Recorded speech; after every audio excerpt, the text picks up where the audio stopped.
Hello everyone, my name is Charn Jivaphaiboonskdi and I'm an applications engineer for GoEngineer. Now we know that SOLIDWORKS enables its users to rapidly create parts and assemblies. Once you've created your design, SOLIDWORKS Simulation allows users to test real-world environments before you need to manufacture parts. And in SOLIDWORKS 2018, SOLIDWORKS introduced Topology Optimization that allows its users to use a bone growth algorithm that will alter the fundamental shape of your design based upon goals and constraints. Previously, we've shown you how to set up a basic topology study and how you can superimpose your results relative to your other components. And today I want to show you how you can take the results of your topology study and use it to produce parts for manufacturing. Here we can see I have a topology optimized shape superimposed onto my model using SOLIDWORKS Simulation Display. When I go into my topology optimization study, I'm going to show my results. When I right-click the results I'd like to use as my template, you'll notice there's an Export Smooth Mesh.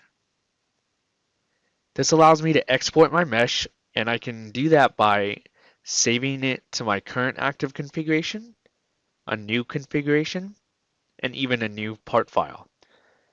I'll save it as a new configuration and I'll give it a new configuration name. I can also specify the type of file I'd like to save it as.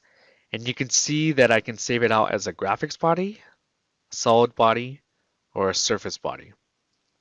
With these options, this will serve as a template that I can create my new shape around. Now, if your company is set up for additive manufacturing, you can save this as an STL and send it off to the printer. And if not, that's okay too. When I save it as a graphics body, I can use the new feature in SOLIDWORKS 2018 that allows me to take a graphics body and convert it to a mesh body. With this mesh body, I can begin creating sketch entities that utilize information from this topology optimized shape with features such as convert entities and creating relationships.